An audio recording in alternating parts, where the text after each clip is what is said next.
Hey guys, welcome back to another video. My name is Precious Molepo, and today I am joined by the beautiful Gillian Kesha, a University of Cape Town CTA graduate. University of Cape Town is ranked the first position ranking in Africa. So you can imagine it must be so difficult to get into the university. Never mind graduate from it with CTA. Hi, Gillian. Hi, Felissa. Thanks for having me. Thank you so much for coming. Oh, no, only a pleasure. You're actually my first studio guest. Oh, thank you. I'm so excited about it, actually. It's a beautiful setup. Yeah, we were actually saying before we started shooting that these cameras are so intimidating, but forget the cameras. It's the conversation between you and I. Definitely. Let's maybe start with who's Gillian? Wow.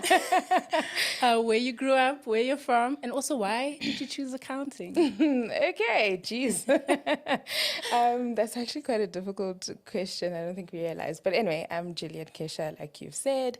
I was born and raised in Johannesburg, Midrand. That's where I spent most of my life. My schooling was in Midrand.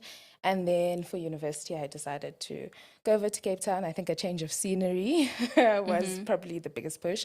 But also for the longest time, I was just infatuated with Cape Town and studying at UCT. So I decided to go and study there. In terms of why accounting, for me, I think it was a lot of internal influence because I do have a number of family members who are CAs. And so the influence was kind of always there from the beginning, and seeing the lives they've been able to create for themselves with the qualification was sort of a motivator.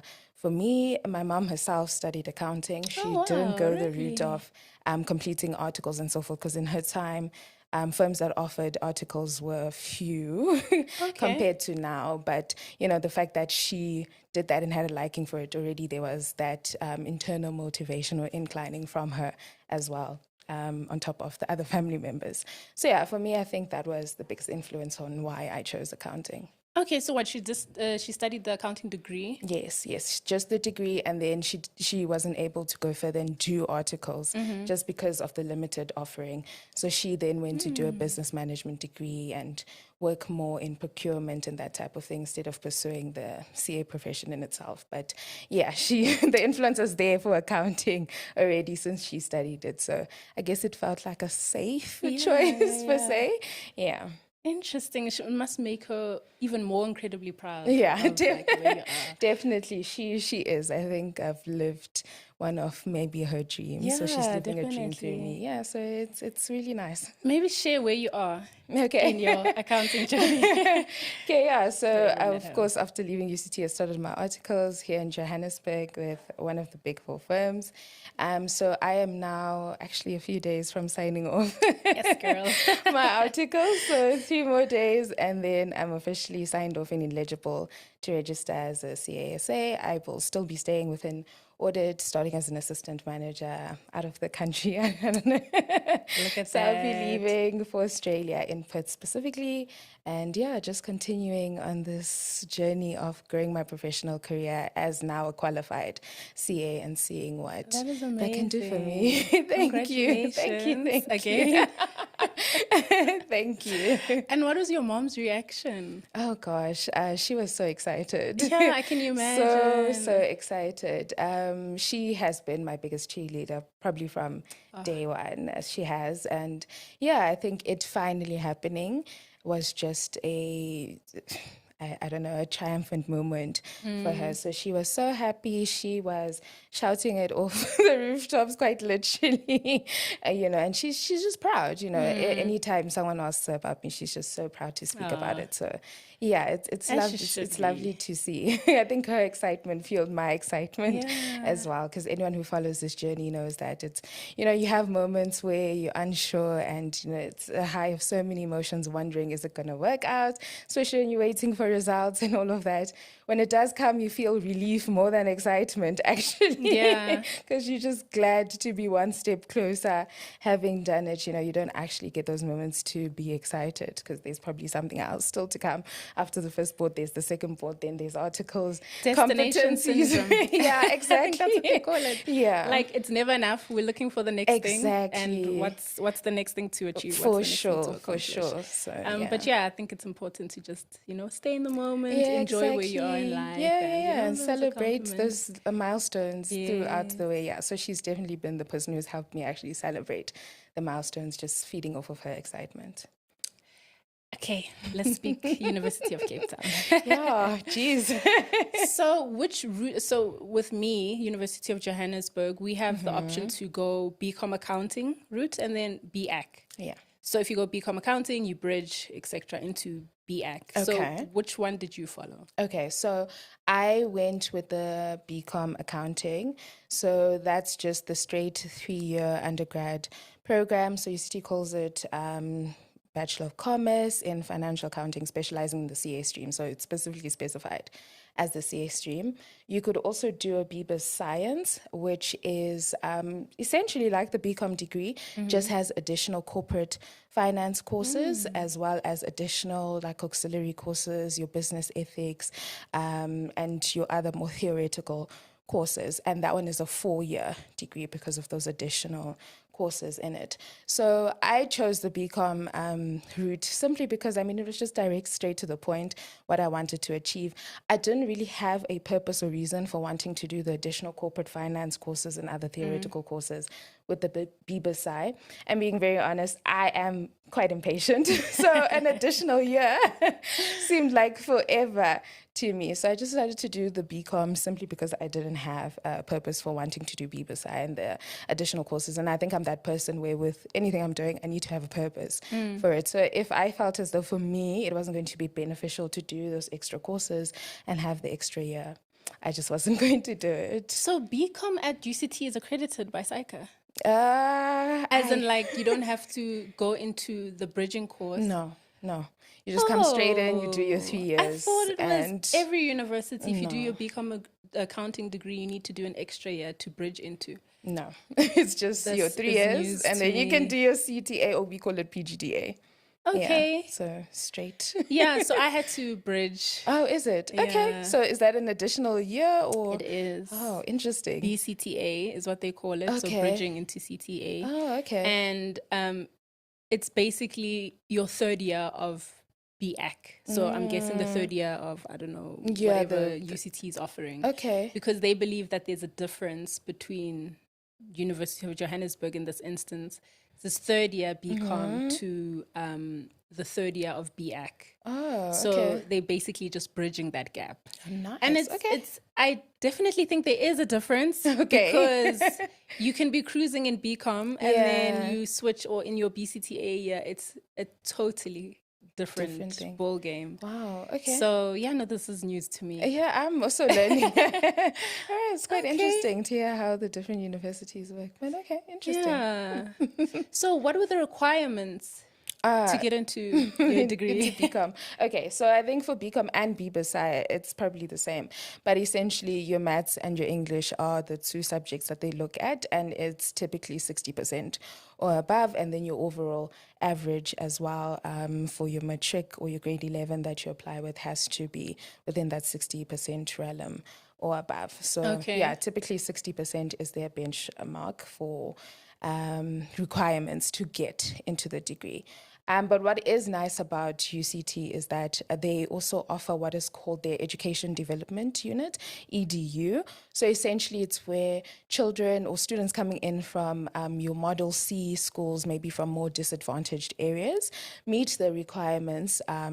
Either they just borderline meet the requirements or slightly above, but because they're coming from disadvantaged backgrounds or Model C schools, they have that EDU program which offers more additional support to these types of students. So you can enter the EDU facility, or they can put you in still under the Bcom 3-year degree, but it's just providing that additional support, especially in your first year. So you might have different lectures to the cohort that's not in EDU because it's smaller classes. So because of that, they feel it's a better learning environment, probably easier to teach. You'll have a different set of tutors, also smaller tutorials, just so they can ensure you get more of that focused learning approach. So it's just for your first year. They really cater for that. So it's just for your first year. And then in second year, you join the normal Bcom cohort classes and the tutorials. So it's just so that, that stepping stone from high school to university, is sort of smoother. You transition a bit better. You sort of get inclined with the requirements and expectations of being in university coming from more disadvantaged areas. So, I think that's something that's very nice about them. You can also do an extended program under EDU. So it's still the Bcom, but an additional year. So it's done over 4 years. That way it sort of lessens your course load, gives you a better opportunity to actually pass the degree and excel in the program. So there's that option also available outside of just the normal Bcom cohort and program that they offer. Okay, and then you say Model C. Yes. School. So like public schools, maybe I got it wrong. But your government. So not your private. Yeah, so your government schools, so I think I got that wrong. But your government schools, those are the ones that they usually cater for EDU. So if you're coming from a private school, I mean a public school in a more disadvantaged area, then that's where EDU might be a better fit for you. I think you can apply into EDU, but typically they automatically put you in there just based off of their understanding of the school and obviously the area you're coming from. I'm sure they have like a comprehensive list. Yeah, exactly. So it's actually quite nice. So I was part of the EDU program. Because I was actually going to ask you, what school did you go to? Yeah, I was part of it. So I was for my high school, I was in a government school in Midrand. It's a very good school. I think it's probably one of the best public schools that are out there. I'll give it to them. Sorry to interrupt you. So the only schools that aren't catered for under the EDU program are private schools? Yes. If you're a private school coming from areas that are not predominantly disadvantaged, you most likely won't be in the EDU. I think you can apply to if you want to, but they try and keep it to where that program is really for those students coming from public schools in those disadvantaged areas, because it might be a little bit unfair if they're now opening it up to private school students to then also, get that benefit of the more focused learning and so forth. So. That is so interesting, because I understand the disadvantaged area part, but I think that's why I asked you, do you mean Model C schools? Are you sure? Because I don't know, from my understanding, I feel like, it maybe depends on the area and stuff like that, but Model C schools aren't necessarily labeled disadvantaged. Yes, no, you're absolutely right. You're right. You know what? I think it's more disadvantaged areas. I will give it that. But I think also, and maybe it's changed now, but it could also based on your results. So I think that's why it's if you've just met the requirement or just a little bit above, and you also go to a Model C school. So I think with whatever criteria they use, they just try and say, okay, typically students coming from a Model C school, they're coming from where they cannot get that focused learning from teachers because there's 40-to-1 ratios in classes with students and a teacher. So I think with that in mind, that's where the sort of Model C criteria comes from, knowing that typically Model C schools, there's more learners, the learner to teacher ratio is not that great. Yes. So if we can offer these students a more focused learning with smaller classes, more focused learning, they can, speak to their tutors and have that one-on-one session with tutors and lecturers, it will be probably beneficial to them in terms of actually transitioning into university, because that's something that they didn't get likely in their high school year. So I think that is more of the criteria as opposed to it being disadvantaged, because like I said, I went to a Model C school. It was very good, an amazing school, even though we were 40 plus in a class and the learner to teacher ratio was quite high. I still felt as though, it was an environment where you could excel, and it was a very good school and it provided a very good educational basis. But I also did really appreciate being part of the EDU community in that first year, because it really helped me in terms of, getting that more focused learning. And it builds a really nice community, because everyone within that department sort of knows each other. So you really feel like you have a little family that you're journeying with as you start your university years. So very nice. All right, that's nice that they cater for. Yeah. I think it's a very nice initiative. It is. It is. It really is. Yeah. And then getting into CTA, what are those requirements? So getting into CTA, I think it's similar to Bcom, but now they're looking at your 4 major courses. I mean, the biggest thing you have to pass, and I think the average is 55. What are the courses? I don't want to assume that it's the same or assume that people at home know. Yeah, so I think it is the same with all universities, just named a bit differently. So we have tax, you have audit, you have management accounting, which might be finance in other universities, and then you have your accounting. Okay, so same. Yeah, so financial accounting, yeah. So those are the 4 courses. So naturally, you have to pass all of these 4, and I think with about an average of 55, somewhere there. Okay. So it's not too bad. You just you just need to pass them, and your chances of getting into CTA or PGDA are almost guaranteed, especially if you started within the university. So if you did your BCom there, you're most likely they're not going to get accepted into PGDA so long as you passed all of those courses. If you're coming in from another university, I think then you have to do like a bridging course for a year or so. So yeah, I'm not too familiar with those details, but I did, have a conversation with someone coming in from another university, and they essentially had to sort of bridge for a year before they were put into the PGDA program by UCT. So now you're in CTA. Yeah. What does your daily schedule look like? Okay. I'm getting to the study tips, guys. I just want some background. All right. So for me, coming into CTA or PGDA, my daily schedule was obviously, going to classes wherever there were classes. But the key thing was after classes. So I would always try and consolidate whatever it is we sort of spoke about in lectures, what are the subject topics we'll be going through for that specific week, how I'm feeling about them as well, So almost every day after classes, just reconcile everything, and then maybe for another hour or so, practice a question or take down theoretical notes for some of the things we discussed in the lectures for 1 or 2 of my courses. It just depends. So this will be like maybe a 2 to 3 hour activity, not more, but I'll try and do that on a daily. Exception was maybe like Friday. So Monday to Thursday, that was my typical routine. So go to classes, go to the tutorials, at the end, reconcile. If it's reconciling a tutorial for that day, like going through, what I got right, what I didn't get right, making those notes, so that's typically my daily routine from Monday to Thursday. I try to keep it like that. Obviously, some days you're not really out to it. It's okay. Sure, so you're pretty let consistent. The day pass. Yeah, I think for me, the reason I was is because coming out of your undergrad, you already know if there's a course that you might be struggling with, right? Time.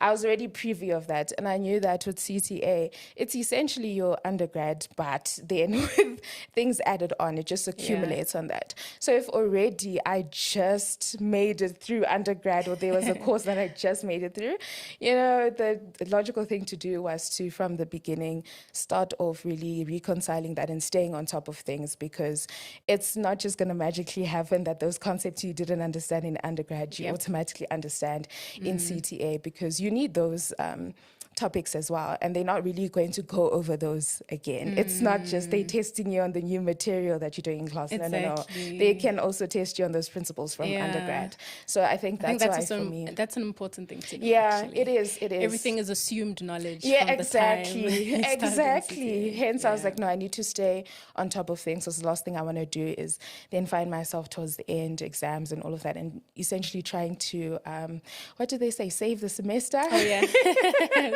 Because I don't think that works for CTA. So that's why my daily routine was sort of very dedicated to that and scheduled out and planned out, because I wanted to make it a habit as well, and stay consistent in making that a habit.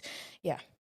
Would you say that you were studying every single day? Yeah. I'm trying to see if a life study balance is possible. Yeah. So no, I was not studying every single day. I never in my university years did an all-nighter or spent hours at the library in the AMs. I never. And I think it's because I made that daily sacrifice of spending 2 hours reconciling whatever we did in class. Or there were even some days where I didn't go to class, honestly. I would see based on my progress, I don't need to be in class. Today, I'm not going to do that. If I had a tutorial, I would always go to tutorials. I'm going to go to that and then see how I did with this attempt and then ask my tutor these questions. So I didn't have to study every single day, put in mounds and mounds of hours studying, because I spent this 2 or so hours every single day reconciling things. It's those little efforts every day that actually make the big difference. Because even when exam season came, I wasn't then, having to study long nights and long hours, trying to consolidate everything, because essentially I'd already done that. Yeah, they always say it's a marathon. Yeah, exactly. And I think when you're in it, you don't realize, like, what do you mean it's a marathon? Exactly. Like, I just want to pass. Stop giving me weird sayings and stuff like that. But it really is. It's not what you do towards the end of the year. It's the little things from the very beginning. Exactly. Absolutely. And don't undermine the little things as well. Yes. Even if it's like a drop in the ocean or feels like a drop in the ocean. It adds to the It really does, because the brain is such a powerful thing. You don't realize how that reconciling every single day, you're storing that knowledge. You're putting it in a storage department, because people like to think, no, but if I do that now, I won't remember it for test season. No, you actually will, because when you see that topic, you see like 1 or 2 questions and you realize, oh, I know how to do this. You might have to refresh a little bit, but at least you don't have to start from the beginning. Exactly. And you won't have time to reconcile everything when it's exam season. So that's probably the main reason why I never had to spend like all-nighters trying to essentially reconcile and recover everything. And you're also not giving yourself enough time to actually store that. Exactly. It's also very important. You can do things once, but it actually takes time for your brain to process that and store that, knowledge away. So trying to do it a few days before an exam is not going to serve you anything, because then you'll wonder, I looked at this just last night, I've forgotten it. Because it needs time to make part of your long-term memory. Exactly. Yeah. So you say when you got into CTA, you knew which subjects were your problem areas. Yes. Was there anything that changed with that regard? Like, let's say you thought it was accounting, but then it switched up into something else. Yeah, it definitely happened for me. So walking into CTA, I think I had already said, okay, I think I want to place more focus on like management accounting more specifically, right? But as management accounting is a finance? Yes, so that's where it's the costing and the NPVs and all of that stuff. Yeah. So walking in, I was like, okay, definitely with this course, I want to give it more attention, just because I felt like with undergrad, there was certain gaps in my knowledge for it. So that's how I walked into the year, saying I'm going to push more focus to that. But as the year progressed, I realized that, okay, I'm actually getting a hang of management accounting. It's actually going well, so I don't need to give it that much focus. But now I'm seeing that, okay, auditing is starting to slip a little bit. I think auditing takes quite a big jump big time. in CTA. So I was like, oh, goodness. Okay, now I have to refocus. So essentially, I had to, refocus, put more effort towards auditing, because now with management accounting, I was fine. I think it's also, we don't expect it. Yes. Because it was so chilled in undergrad. It was. And then it just switched up completely. Yeah. So I think that's where monitoring your progress is so important. And that was one thing my mentor always told me. Monitor your progress. You had a mentor? I did. Nice. Just actually a cousin. I call him an older brother of mine, actually. And he's a CA as well. All right. Living in Guernsey. His wife is also a CA. So again, in that internal motivation. And he was someone who has been with me from the start of my journey in high school, when I knew this is what I wanted to do. So he always used to tell me, monitor your progress. And so I did. And not just monitoring progress of knowing, okay, this is how I did in test 1. So I did for test 2. Also, even the little tutorials, monitor it like subject topic by subject topic and visualize it. I think that was the biggest thing. I'm a visual person. So he said to me, when you get all your results for your tests, your tutorials, your exams, put it in Excel, create a graph out of it. Oh, wow. Right? And see how you're doing. Yeah. Visualize it. And it was actually a great concept, because then I could see on my graph, test 1 I did well, test 2 dipped a bit. Then I investigate what were the topics in test 2, you know. So clearly these topics are where I need to push more time to, especially towards exam season. So note these topics down and then already start factoring in more time to revise these subject topics. And these will be the focus of your reconciliation when you start studying for the exam. So yeah, I think that was what helped me pick up quickly that I'm falling behind, because CTA is so fast paced. It really is. That if you don't pay attention in the blink of an eye. That is brilliant advice, especially because like now you're in study week. Yeah. And a lot of the times you're like, okay, now I need to identify where my problem areas are. Exactly. Where do I start? Time is ticking. You only have whatever amount of time you have for study week before you actually go and write your exam. Absolutely. So tracking it in advance is from the beginning is ideal. Yeah, because then you pick up on things very, very quickly. Because trust you me, people I've spoken to who've had to redo CTA, the key thing was I didn't even notice I was falling so behind with this course. I wasn't really understanding this, you know, because you'll attend lectures, you'll do the tutorial, and, you know, you get like a sense of comfort in the tutorial when you say, oh, okay, this is what I got wrong. Okay, great. And then you store that away. You don't ever go and reconcile that and monitor the progress of those little tutorials. So you have a full sense of comfort that I'm okay until the exam season comes in. So that's probably like key things that I got from my mentors. Just continue to monitor your progress, because things go by so fast and before you know it, you're so far behind, you cannot recover. It really does.